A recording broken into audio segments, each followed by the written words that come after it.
Sarit Michaeli, welcome to Public Inquiry. Thank you very much for giving us your time. You talk about the Israeli government as a regime of apartheid and occupation inextricably bound up in human rights violations. How long has it been that way? Well, that's a very good question. B'Tselem has been convinced for several years now that this is the case. I think reality has changed immensely over the past couple of years to make it even more of a clear-cut case, that we're looking at an entire regime that is controlling everything between the river and the sea, right? It's quite a fraught term internationally. It's being used often to attack Israel's critics, the use of this term. But actually, we are referring to this term between the river and the sea as simply a matter of reality. Israel, the Israeli government, has full control over the situation between the river and the sea. It uses this control in order to fragment the Palestinians, in order to take over Palestinian land and Palestinian resources, and to control Palestinians. And this control is used in order to further the essential basic principle of this regime, which is Jewish supremacy. This principle means that Jewish Israelis like myself have, preferential status. We are the superior people in this region. And as I said, I'm talking about the entire region between the river and the sea, whereas all other Palestinians, those who have Israeli citizenship, Israeli residency, or the ones living in the West Bank, in the occupied West Bank, and also in the Gaza Strip, have all inferior status. Can I just come in here? Because in response to the October 7th atrocity by Hamas, Israel's armed forces have killed now more than 50,000 Palestinians, including thousands of women and children, and they've bombed Gaza into rubble. You're an Israeli organization. Is the Israeli public okay with this? Well, I mean, first I should say that personally, as an Israeli, and I also as part of B'Tselem, the organization I work for, I find this to be some of the most absolutely shocking and horrifying facts about what being an Israeli means at the moment. It is simply unconscionable what our country has done, what our army has done, and is continuing to do to Palestinians. And this is regardless of whether it was in response or following an absolutely horrific atrocity as October 7th. There seems to have been very little pushback from the Israeli public. Is that right? And that's what I was going to say. Unfortunately, I don't think I'm in a majority opinion in my own society. Certainly, B'Tselem's position is not a majority position in our society. I think it's fair to say that overall, since October 7th, the majority of the Israeli public, and we should remember that 80% of Israel are Jews, and generally the position of the Arab minority within Israel is not considered relevant to the majority opinion. So the majority of Israeli Jews have been relatively accepting of everything that Israel has been doing in Gaza. And that's not to say that all Israelis have been supporting this mass killing, disproportionate killing of Palestinian civilians. Like you mentioned, that these shocking numbers, we're talking about 17,000 children, according to the relatively conservative estimates. Yes, I think we have to acknowledge that the majority of Israelis have either not resisted and opposed this severely, or have been in support of it. And I think it's also fair to acknowledge that possibly a large majority or a sizable majority of Israelis are still in the same position. But the West has also looked away, hasn't it? Is it too frightened of being accused of being anti-Semitic? Did you expect better from the international community? What do you think lies behind this silence from the West? Well, I don't know whether I expected better, but I demanded better. We thought that it was the obligation of the international community to speak out and take action to end what Israel has been doing. And I think there are many reasons, there are many factors contributing to the relative silence or the hypocrisy or the maybe the statements that were not backed up by action of the broad, Western international community, primarily, obviously, the European Union, its member states, and the United States in the pre-Trump era. Certainly now, during the Trump era, I think there's a very clear green lighting of everything Israel is doing at the moment. There isn't even the kind of semblance or kind of minutia of criticism that we heard from the Biden administration. I think certainly the European Union has been shockingly and very, very clearly silent, aside from stating, things that are obviously clear and everyone agrees on, that civilians have to be protected, the hostages have to be returned, the Israeli hostages have to be returned, that attacking civilians is wrong. All of these things are clear, and the European Union has taken these positions, but they haven't taken. But these things go on. But these things keep going on. Because there is no action. And I think the difference between rhetoric and action is really the and why we know there are many global political reasons for this gap, this huge dissonance between rhetoric and action. But the fact remains that we are currently a year and a half into this horror. Palestinians are starving in Gaza because Israel has been blocking any entry of humanitarian assistance for over a month now. Israel is bombing daily civilians in Gaza. This is all since the collapse of the ceasefire that has collapsed as a result of an Israeli political choice. And the Israeli hostages are still, rotting away in Hamas tunnels without being returned, even though everyone knows the only way to bring them home alive is through a resumption of the ceasefire and a hostage deal. And all of this is happening with impunity for Israeli policymakers. This is the reality we are dealing with. Sarit Michaeli, what makes this current conflict different from all the other military operations that Israel has staged over the Palestinians in recent years? Is it the scale of the killing and destruction, the bombing of hospitals, the denial of food and water and medicine? Is it those things, or the sheer number of casualties? What sticks out in your mind as different from all the other military operations? Look, I think that it's everything you described is a matter of scale. But there is also this essential sense among many Israelis. I don't want to say all Israelis because that would not be correct, but many Israelis who either because of ideology and politics or as a result of the huge trauma that was inflicted on us by Hamas have lost any sort of willingness to stop or to limit ourselves or to take any sort of action that could somehow in any way reduce the amount of pain we inflict on the Palestinians. And this is not just in Gaza, I should also say, this is also in the West Bank. And I think where we're seeing the settler attacks mounting settler and military day by attacks. day. Yeah, and I mean, settlers are rampaging with impunity with the support of the Israeli military. But we also see the Israeli military now having quite easily forcibly transferred over 40,000 Palestinian residents of refugee camps in the north of the West Bank, again, with impunity, without having to deal with any sort of international censure for this. So annexation is taking place in the West Bank. We would argue that annexation is already... We would argue that the West Bank is de facto annexed, that Israel treats the West Bank as if it was its own territory.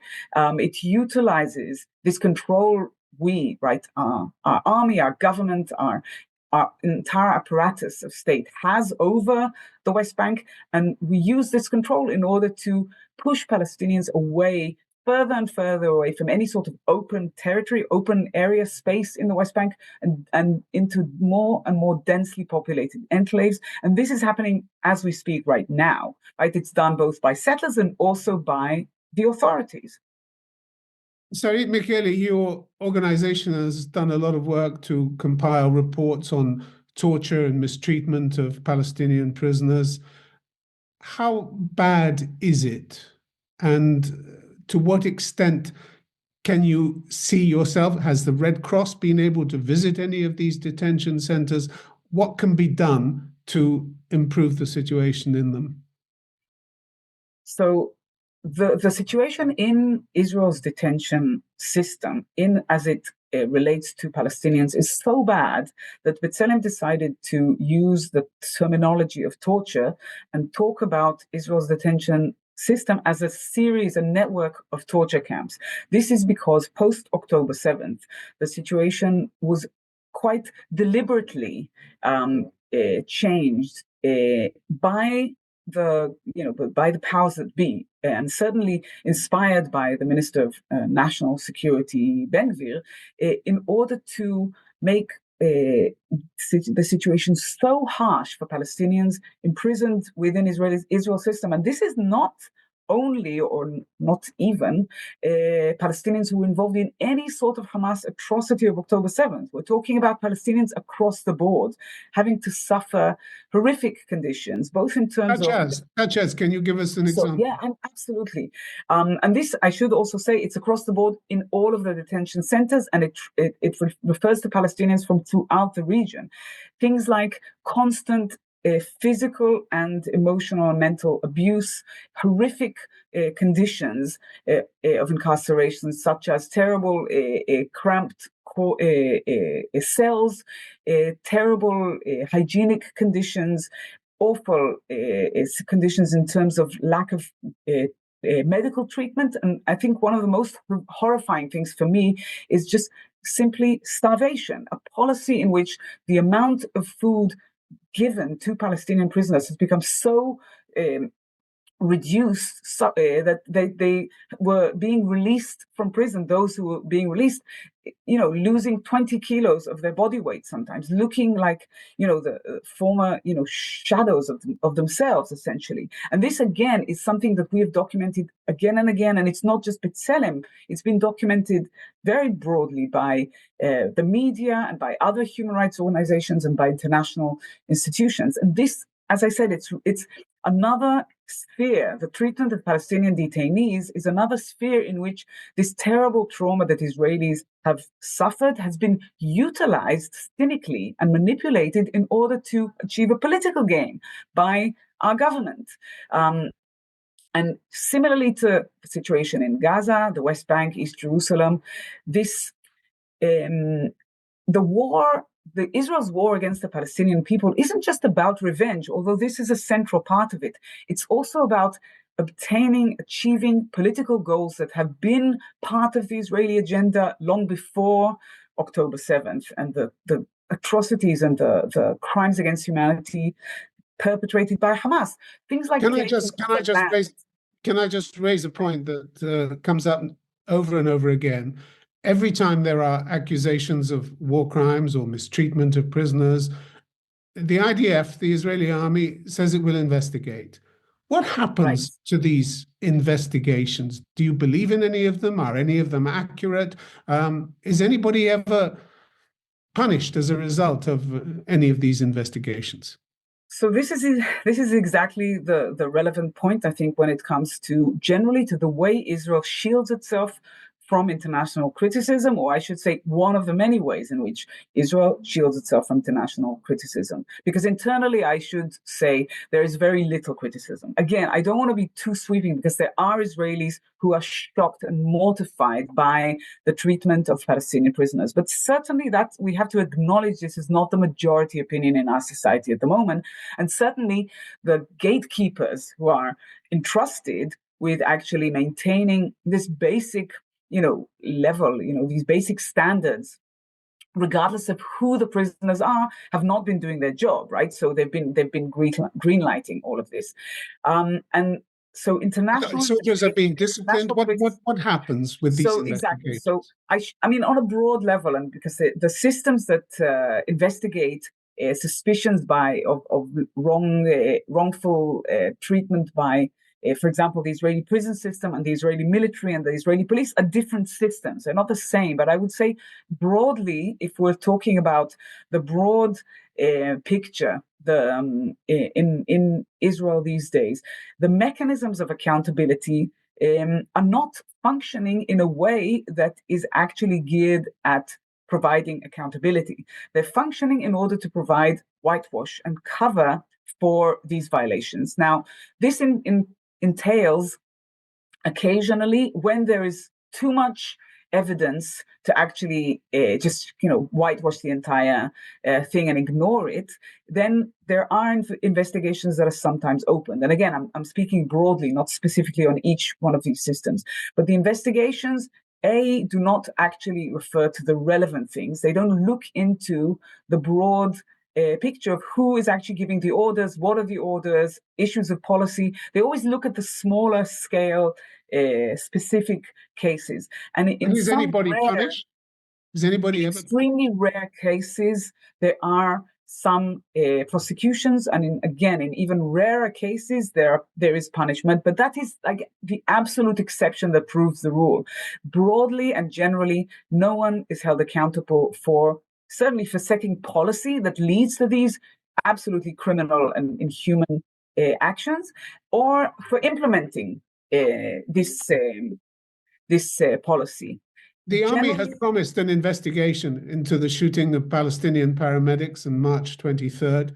The initial Israeli report said that there was a group of ambulances, they had no lights on, no markings, and they were behaving in a suspicious fashion. We now know from the mobile phone footage of one of the paramedics who died that that was a pack of lies.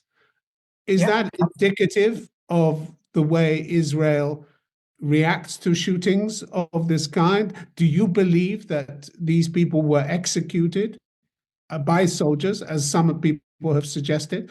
Some of the victims were found bound hand and foot, and they were buried in the desert. So first, let me say, in order to be clear, that B'Tselem has not independently investigated this specific incident.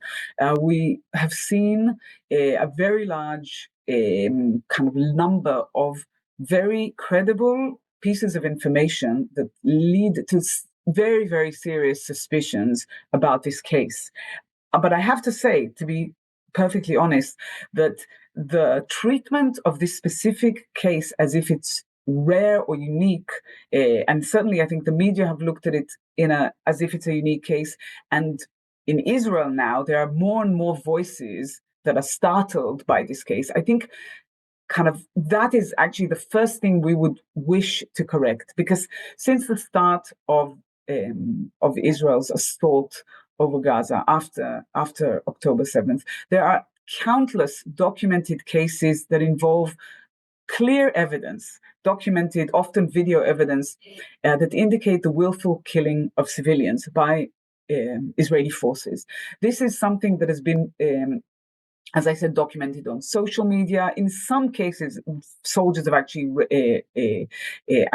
said themselves, talk themselves, or put up videos on social media indicating this. Do you think this is a sanctioned policy by the Israeli commanders? I think that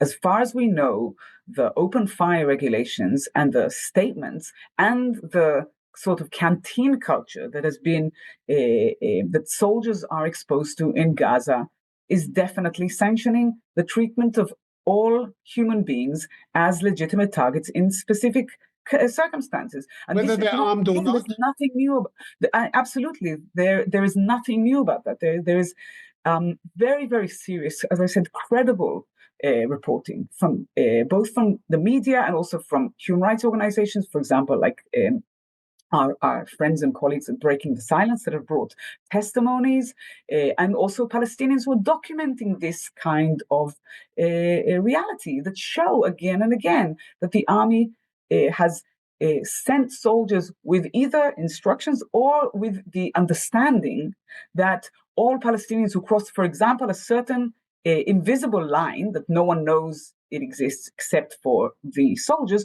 could be shot. That is not something that has been invented. This is very, very